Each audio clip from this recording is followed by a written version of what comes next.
All throughout NASCAR, rookie sensations are commonplace. If you want an example, look no further than Tony Stewart's 1999 Cup Series season. A proven winner in the IRL, Tony would take the Cup Series by storm, winning 3 races and finishing 4th in points. His 3 wins still stand as a rookie record to this day. However, with every rookie sensation, there's a plethora of rookie disappointments. Some end up finding success later on, others turn out to be complete busts. A year prior to Tony Stewart's arrival on the Cup Series, an entire rookie class would have their careers hampered in one way or another. Whether it be subpar performance in their debut season, an injury putting them on the sidelines, an injury eventually ending their career, or an untimely death leaving us to wonder what could have become of the driver's career. Many claim the 1998 Winston Cup Series rookie class is cursed. Cursed may be too strong of a word to describe these 4 drivers I will be discussing, but they all undoubtedly had their careers marred in one way or another. Without further ado, I present the 1998 Winston Cup Rookie Class.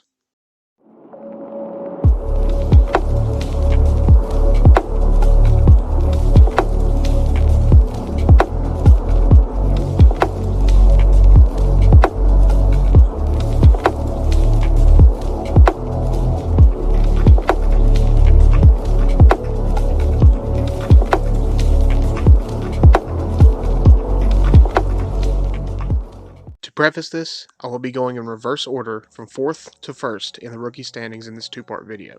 Not only will I be going over a driver's rookie season, but rather their career.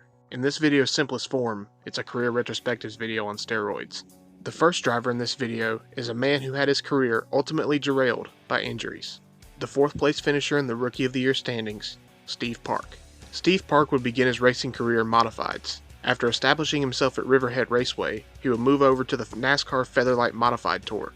He would finish runner-up in points in the 1995 and 1996 seasons, earning 12 wins in these 2 seasons alone. Along with numerous Busch Series starts, he would draw attention from a NASCAR legend. In 1996, Park would start receiving calls from Dale Earnhardt. Initially, he ignored them, thinking the calls were pranks from his friends. After finally hearing a message from Earnhardt asking why he wasn't calling him back, he knew it was the real deal. Steve would make a one-off start at Charlotte, driving the number 31, finishing 29th. This would be enough for Earnhardt to see promise in the New York native, and Park would be offered a full-time ride in 1997. Steve would have his breakout season in 1997, behind the wheel of the number 3 AC Delco Chevrolet, scoring 3 wins, 12 top 5s, 20 top 10s, 477 laps led, 1 pole, an average finish of 11.0, and a 2nd place points finish. He would also attempt to make 9 Cup races in 97 in the number 14 Burger King Chevrolet for DEI, having an average finish of 32.6 with 4 D&Qs. In 1998, Steve would move to the Cup Series full-time as the favorite to win Rookie of the Year. He would unfortunately not finish the first 2 races of the season due to an ignition failure at Daytona and a crash at Rockingham. The following race at Las Vegas would see him fail to qualify. The week after at Atlanta would see his season be completely derailed. The car just shot right up the racetrack. Look at it. It's like something happened to the right front. Yeah, either a tire blew or something happened to the chassis. Here it comes, hits the 2nd time. Steve would suffer a tire failure in practice, breaking his leg in the process. He would be sidelined from race number 4 at Atlanta to race number 19 at Rockingham, eliminating all chances for being Rookie of the Year. It would take until 2000 for Park to break out in the Cup Series, scoring his first Cup win at Watkins Glen. He would end the season with 1 win, 6 top 5s, 13 top 10s, 2 poles, 289 laps led, an average finish of 17.1, and an 11th place points finish. In 2001, he would score an emotional win at Rockingham the week after the tragic passing of Dale Earnhardt. His 2001 season was on track to become his best statistical season to date. Heading into Darlington, Park was 10th in the Cup Series standings. However, what would happen next would drastically alter his career forever. Race cars for a yellow. Watch the top of your screen. You're going to see the purple car come into the picture. There's Foyt trying to get his way up to the front of the pack. Oh, Park got hit. Oh, man. Who's the yellow car behind Park? Bad timing. Park would enter the Busch Series race, driving the number 31 Wheeling Engineering Chevy. Under caution, a freak accident would occur. As the wave-around car of Larry Ford III was passing the field, Steve's steering wheel came off. This would result in Foyt hitting the driver's door of Park's car. Steve would ultimately suffer a head injury, which would sideline him for the rest of the year. From that point on, he was never the same. He would only have 2 top 10s in 2002, then would be let go from DEI in 2003 to go to RCR for the remainder of the season. After the 2003 season, Park would be let go by RCR.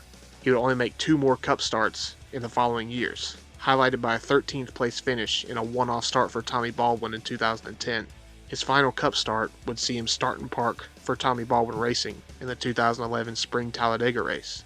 After that, he would semi-retire from racing, only coming into public eye to support Impact in October of 2012 in recent light of Dale Jr.'s concussion at Talladega. Park would return to prominence when he would win the 2013 UNOH Battle of the Beach modified race held on the backstretch of Daytona. Since then, Steve hasn't been in the news much. He currently owns a Batteries Plus Bulbs franchise in Mooresville, North Carolina. Park was a great talent and could drive the wheels off of whatever he was in. Unfortunately, he was plagued by injuries, only leaving us to imagine how great his future could have been if it wasn't for that freak accident in 2001. He was finally hitting his stride before his career and ultimately his life would be altered forever. Unfortunately, that can also be said for the driver who finished 3rd in the Rookie of the Year standings. The Fury from Danbury, Jerry Nadeau. Jerry was part of a racing family, so it wasn't long before he was behind the wheel of a go-kart. Shortly after, he began winning. At age 7, he worked around the age requirements of the 8 to 12-year-old division. Between 1984 and 1990, Nadeau would win 10 karting championships. Jerry would get a taste of professional racing in 1991 in the Skip Barber Pro Series. He would then travel to Europe, where he would get a taste of Formula Opel. Then, eventually, he would find his way to NASCAR. In 1995, he would race in 5 Busch Series races, earning an average finish of 24th. After only 2 Busch Series races in 1996, Jerry would get an opportunity in the Cup Series, running 5 races for Richard Jackson in 1997. That, of course, leads us to 1998. With Bill Elliott and legendary Miami Dolphins quarterback Dan Marino forming a partnership, expanding Elliott's team to a multi-car operation, Jerry Nadeau would be signed to the number 13 car for the 1998 season. Throughout the first 16 races, he would miss 2 of them, one due to food poisoning, the other a DNQ. But he did have an average finish of 26.1. While that isn't overly impressive, it's not terrible considering it was a fledgling team. Then, at Sonoma, Jerry would qualify on the outside pole, giving a glimpse at his road course prowess. When the green flag flew, Nadeau drove it deep into turn 1. Way too deep. Jerry would then regain control after losing positions and fall into rhythm. Unfortunately, on lap 13, a crash would relegate him to 43rd. The following week at Loudon would be the last time we would see Jerry in the number 13 for Elliott Marino Racing. Following his release, Jerry would be picked up by Harry Melling, where he would drive the number 9 Cartoon Network Ford. 2 races after signing with Melling, Jerry would post a season-high performance of 15th at Watkins Glen, after qualifying 8th. Unfortunately, the rest of his season would be lackluster, only finishing the top 20 once more at Daytona. He would end the year with an average finish of 30.8, and place 36th in points. Jerry would show improvement in the 1999 season. He would start the year off strong with an 11th at Daytona, and would earn his first Cup Series top 10 at Talladega, finishing 8th. While his numbers were improving, he announced he would be leaving Melling's team at season's end. 2 weeks after his career best showing at Watkins Glen, where he would get his first top 5 and lead his first laps, he would substitute for the injured Ernie Irvan in the number 36 M&M's Pontiac for MB2 Motorsports, where he would stay for the rest of the season. Jerry would also earn his first NASCAR sanctioned win, winning the Winston West Series race at Las Vegas. He would end the year with 1 top 5, 2 top 10s, an average finish of 28.1, and finished 34th in points. In 2000, Nadeau would get his big break. He would be signed to Hendrick Motorsports to drive the number 25 Chevrolet. The team would show speed, but plain and simple bad luck would take him out of the running for several race wins. In the Coke 600, he undoubtedly had the fastest car on track, until an engine failure took him out. At Watkins Glen, he started 25th after qualifying was rained out. He rallied back to running second before handling issues ultimately caused him to retire from the race. In the fall Dover race, he would lead 38 laps before getting involved in a wreck not of his doing. Then in the fall Charlotte race, he would once again have possibly the fastest car on track until a pit stop put him back in the field, where he would ultimately be stuffed in the wall. Finally, in the last race of the season at Atlanta, Jerry would lead 155 laps en route to his first Cup Series win. He would stick with Hendrick for 2001. While his numbers improved, including doubling his top 10s from the year before, the bad luck still loomed over Nadeau. In the spring Dover race, he was fastest in both practices before being involved in a crash on lap 2. At Sonoma, he was in the top 5 all day before a mechanical issue caused him to stall on track, relegating him to 31st. At Chicago, he was in the top 3 all day before a piece of debris cut an oil line and caused an engine failure. In the final race of the season, he would once again show speed at Atlanta. Jerry drove from 41st all the way up to the lead before running out of fuel on the last lap. The next year, he would start with Hendrick Motorsports before bad luck came running again. He led over 40 laps at Martinsville before overheating issues took him out of the race, finishing 39th. Then, after a crash at Richmond, Jerry agreed with Hendrick to terminate his contract. He would then substitute for Johnny Benson in the number 10 Valvoline Pontiac, before driving for Petty Enterprises at Sonoma. Unfortunately, this would become known as the upset that never was. A rear end failure would take him out of the race, heading to 2 to go. 2 races later, he would finish 18th at Loudon, driving the number 10, leading 37 laps. He would then finish the year with Petty Enterprises, where he would earn a 13th place finish at the Fall Charlotte race. For 2003, he would move to MB2 Motorsports in the U.S. Army-sponsored 01. He would start the year off strong at Daytona, rallying his way up to the top 5 after starting 42nd.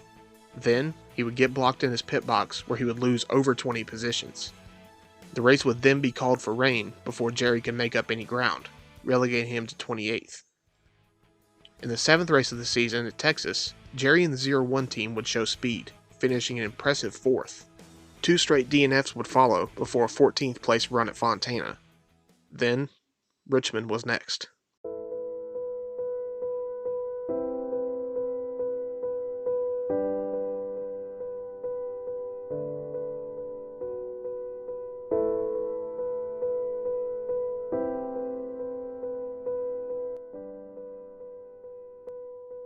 Jerry would be leading practice when he spun entering turn 1, impacting driver's side first.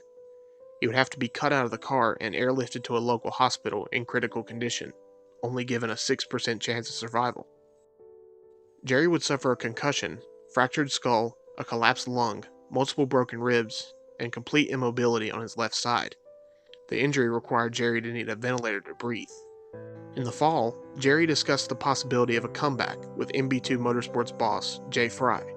Fry gave Nadeau a test session at Concord Speedway, where Jerry was unable to feel his car's brake pedal and suffered from a loss of stamina. MB2 attempted to create a recovery program for Jerry in 2004, where he would compete in ARCA, Busch Series, and Cup Series races. But Jerry would never return behind the wheel. He would eventually become a mentor for other drivers. A notable moment would be when he helped David Gilliland, who would go on to win the 2006 Busch Series race at Kentucky for Clay Andrews Racing. He also mentored Truck Series rookie Jeffrey Earnhardt in 2011. Jerry was a driver who, much like Steve Park, had talent way above what the stats show. And in all honesty, I can't think of another driver who was as unlucky as Jerry Nadeau. To quote Brock Beard, "Racing is a cruel business. It doesn't care how talented your driver is or how much money your team spends. Just plain bad luck can strangle a career." I like to think of an alternate world where Nadeau had many more Cup wins other than just the one at Atlanta. The same could be said for Steve Park. But the world has a weird way of working. More often than we'd like to believe, bad things happen to good people. And in a perfect world, that wouldn't be the case. But, much like racing, the world doesn't revolve around being fair. With that will conclude the first part of this 2-part video. I want to thank you all for watching. I've been putting plenty of effort into this video, so I hope it pays off with your entertainment and enjoyment. Do you agree with the points I made? Do you disagree? Let me know in the comments. Leave a like or subscribe if you're feeling generous. Until next time, I'm Jesse King, and I'll see y'all around.